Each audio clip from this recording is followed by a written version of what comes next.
عصر پیغمبر حضرت محمد مصطفیٰ صلی اللہ علیہ وآلہ وسلم جب مبعوث ہوئے اس وقت جہالت، نادانی، ظلم، ستم بڑے عروج پر تھا. تو جہالت اور ظلم اور فساد اتنا تھا، اس کی اصلاح کی ضرورت تھی.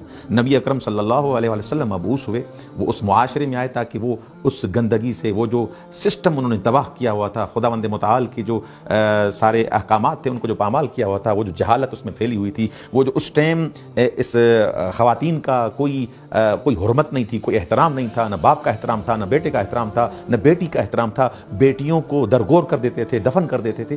اس سارے سسٹم کو، حتیٰ کہ وہ جو فاحشہ عورتیں تھیں ان میں اتنی بے حیائی عروج پر تھی کہ وہ اپنے گھروں کے اوپر جھنڈا لگا دیتی تھی تاکہ مثلا وہ بدکاری کے لیے سارا سسٹم، اس سارے سسٹم کو اصلاح کی ضرورت تھی. اس اصلاح کے لیے حضرت محمد مصطفیٰ صلی اللہ علیہ وآلہ وسلم مکارم اخلاق کی بلندی تک پہنچانے کے لیے اس معاشرے میں ان کو مبعوث کیا گیا.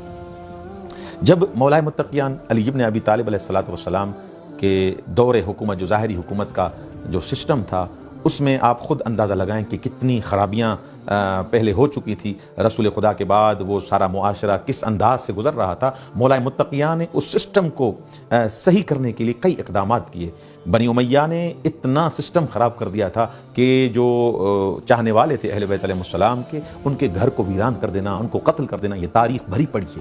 اس سسٹم کی اصلاح کے لیے ولو ان کے مولائے متقیان امیر المؤمنین کو وقت کم ملا، جنگوں میں وقت گزار دیا مولا امیر المؤمنین نے، پھر بھی مولا نے حتی المقدور کوشش کی تاکہ اس سسٹم کو آباد کریں، اس سسٹم کی اصلاح کریں. جو فساد پھیلا ہوا ہے، ظلم، بربریت، یہ سارا سسٹم کو اصلاح کرنے کے لیے مولا امام علی بن ابی طالب اور مولا امام حسن نے کوشش کی.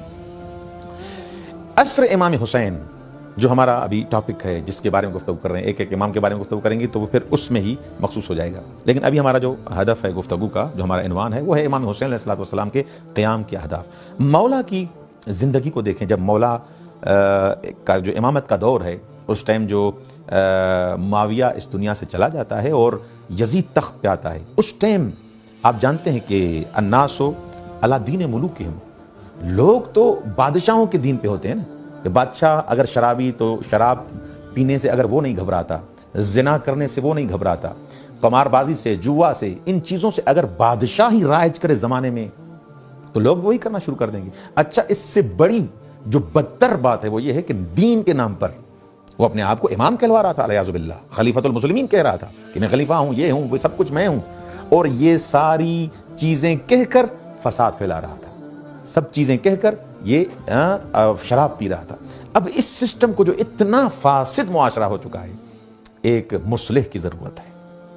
وہ مصلح امام حسین علیہ السلام کی صورت میں اس دور میں خداوند منان نے ہادی بنا کے بھیجا مولا حسین کو، کہ مولا امام حسین علیہ السلام جو سسٹم اس ٹائم خراب ہو چکا تھا، وہ گندگی جو پھیل چکی تھی، حلال خدا کو حرام کیا جا رہا تھا، حرام خدا کو حلال کیا جا رہا تھا، اس سسٹم کو جو اتنا فاسد ہو چکا تھا، دین کے نام پہ یہ جو کام کیے جا رہے تھے، مولا حسین علیہ السلام نے امر بالمعروف اور نہی عن المنکر کو اس انداز سے برپا کیا. اس کے لیے ضروری تھا کہ قیام امام حسینی برپا ہو، تاکہ یہ جو اتنا معاشرہ فاسد ہو چکا ہے اس کی اصلاح کی جا سکے. لہٰذا اس ہدف، اس جو اصلاح والا جو پہلا ہدف ہے، یہ آپ لوگوں تک پہنچائیں.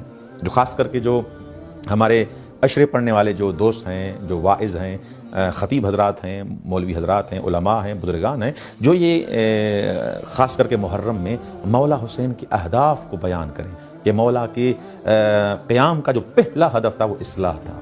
اصلاح امت کے لیے مولا نے قیام کیا تھا.